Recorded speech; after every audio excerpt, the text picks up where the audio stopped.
Second Rashtrapati Bhavan is in which state? तो भारत में दूसरा राष्ट्रीय भवन किस राज्य में स्थित है? देखो ये क्वेश्चन थोड़ा सा अटपटा और अजीब सा लगेगा आपको, बट राष्ट्रपति भवन भारत में न्यू दिल्ली में है। लेकिन जब हमारे ये जो वीक चल रहा है जनजातीय गौरव वीक, जिसके चलते जनजातियों के बारे में काफ़ी ज़्यादा चीज़ें बाहर आ रही हैं, तो अभी हमारी जो प्रेसिडेंट है द्रौपदी मुर्मू जी, वो गई थी छत्तीसगढ़, और छत्तीसगढ़ में इस राष्ट्रपति भवन में थोड़ा सा होके आई हैं, तो जिसके चलते ये वापस चर्चा में आ गया है। ठीक है, तो दूसरा राष्ट्रीय भवन जो है वो आपका कहाँ पे है? राष्ट्रपति भवन, वो है आपका छत्तीसगढ़ में। अब थोड़ा सा इसके बारे में जान लेते हैं।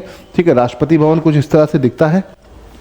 ठीक है, ये याद रखिएगा, इसका भी अपना एक इतिहास है, उस इतिहास को समझ लेते हैं। छत्तीसगढ़ की अगर हम बात करें तो यहाँ के आदिवासी जनजाति और उनकी सभ्यता संस्कृति हमेशा दुनिया की ओर को अपनी ओर आकर्षित करती। इनमें से एक है पांडो जनजाति। पांडो जनजाति ठीक है, सरगुजा इसकी मूल जाति है, जिससे को विशेष संरक्षित जनजाति का दर्जा प्राप्त है। ये दर्जा राष्ट्रपति देते हैं। दरअसल भारत के प्रथम राष्ट्रपति राजेंद्र प्रसाद का इनसे एक खास रिश्ता है।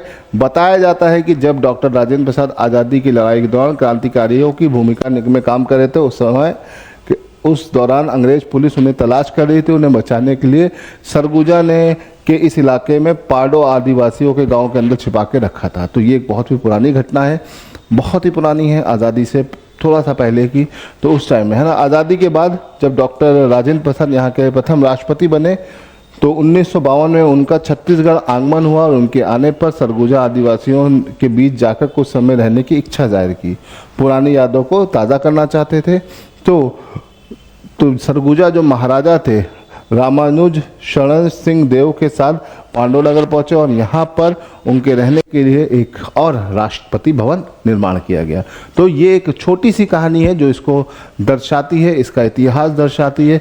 फिर अपने आप में ये फिर से वापस चर्चा में आ गया है। पांडव जनजाति को दत्तक पुत्र कहा जाता है, किसका? राष्ट्रपति का। इसे ध्यान रखिए, क्योंकि डॉक्टर राजेंद्र प्रसाद ने काफ़ी इनके साथ अपना समय बिताया है।